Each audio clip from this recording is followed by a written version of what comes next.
Welcome back sa aking YouTube channel. Para sa mga first time lang po na manood, please click mo na yung Jeremy's TV Manila. Anyway guys, wala nang bayad to, libre lang. Tulong mo na lang sa kapwa mo. Right? Thank you very much po. So topic natin ngayon for today's video, Itbulaga ng Tape INC umataw sa rating versus sa Showtime at EAD. So ito guys, nandyan sa screen nyo yung RTAM Daily Ratings Report. August 21, 23, kahapon yan. Monday, NUTAM and per area rating, per segment rating. So, yan kasi guys, yung rating na yan, kung makita nyo, yung sa RTAM, 4.11% yung Itbulaga ng GMA at 2.24 yung sa EAT. Sa Luzon guys, 4.36% ang Itbulaga tape at 2.06% ang EAT o TBJ at ang Showtime guys, actually mataas pa Showtime mo, 3.28 yun ang rating. Pagdating sa Visayas, ang Itbulaga tape 3.52%, ang EAT TBJ 3.46% at ang Showtime 2.92%. Sa Mindanao, ito mas malakas yung mas malakas yung Itbulaga GMA. Ito 4.11% at 0.088 naman sa EAT at 1.39% ang Showtime. So, kung makita nyo guys, alos panalo ang Itbulaga tape nila Yorme. So, bakit ganito to? Kasi guys, ito yung itong rating na to, base to sa pre-TV to guys. Kung gaano kalakas yung frequency o yung nare-reach ng channel, di ba? Pre-TV. Sa TV kasi based to. Kasi may mga yun eh. May mga equipment sila, paano nila nakukuha yung rating. So, dito sa pre-TV, talaga nakuha nila. Kasi, unang-una guys, yung GMA kasi mas malawak sa TV5. Mas marami siyang signal. Kumbaga, marami siyang signal, mas maraming nakakasagap dyan. Kaya mas marami ang nanonood ng GMA 7 Itbulaga ng Tape INC kaysa sa EAT. Kaya ngayon guys, ang ginagawa ng TV5, nagpapalawak sila ngayon ng signal. Pinaparami talaga nila para maabot nila. Especially guys sa bandang, kung makita nyo dito, di ba?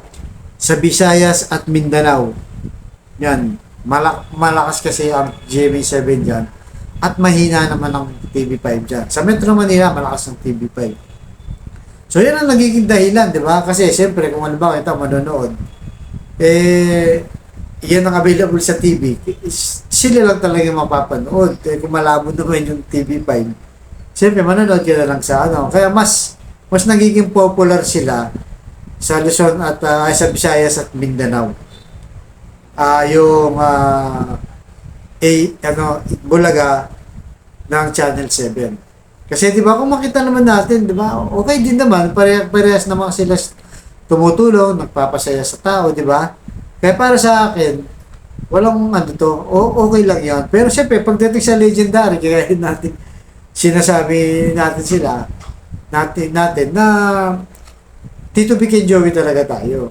Yun ang yung stand natin. Kasi guys, tignan niya, kung ang palabas lang ay ang TBJ, EAT, baka hindi magtagal, magsawa ang tao kung walang kalaban, di ba?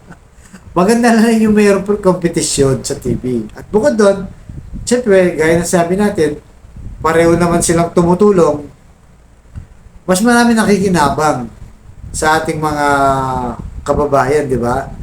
So, yan ang naresulta. Kaya nga, mas malakas yung ang Itbulaga ng Tape INC bandang Visayas at Mindanao. Dahil nga dyan kasi mas malakas ang kanilang signal. Pero, kung titignan natin guys, sa online naman guys, di hamak na mas malaki, di ba? yung nanonood sa TVJ ng EAT, mas maraming nanonood. Pag tinignan mo sa live ng FB, malayo ang rating ng Itbulaga ng tape. Kasi nga ang base diyan internet. Kaya karamihan diyan, it's either Luzon lahat 'yan. Karamihan nanonood kasi dahil alam din naman natin pagdating sa Luzon ay sa Visayas at Mindanao, medyo mahina ang signal. Lalo na sa mga probinsya guys. Napakahina. Yung mga liblib na lugar. Wala yan. Hindi yan makukuha ng mga internet. Diba? Kailangan pong umakyat sa bundok, sa bubong. Diba? Kahit dito tayo sa Metro Manila, diba? May mga spot din na mahina yung internet. Eh, nandito na lahat yung mga satellite, diba? O yung mga cell site ng mga internet provider ng Globe, ng Dito, at saka yung Smart, di ba, PLDT. So, doon pa kaya sa probinsya, kaya mahina. Siya kung makikita mo, parang nalalamangan nung Itbulaga tape sa pre-TV, ang TVJ Itbulaga, di ba, ay EAT, di ba? Pero pagdating sa online, nangunguna yung EAT ng TVJ. Ganun sila, parang medyo sila pagdating sa labanan nila, parang may advantage din yung dahil sa GMA sila malakas. Pagdating naman sa EAT, sa online naman malakas. Dito sa almost sa Luzon, nakakakuha ng mas maraming audience. Kaya yun lang guys, abangan pa natin yung mga susunod na rating kung makababawi nga ulit itong palabas competition ng EAT, TVJ at ng Itbulaga ng tape. Pero ako talagang para sa akin, pareho siyang nakakatulong. Especially yung pagka-mayor ni Jose Manalo na katunggali nito namang si Yorme na Gedli na lumalaban din naman. Maganda rin naman ang kanilang labanan pagdating sa pagtulong. Kaya sabi ko sa inyo, panalong taong bayan dito na nakakatulong sila. Alright? So hanggang dito lamang guys. Abangan nyo pa sa susunod kong vlog. Thank you very much.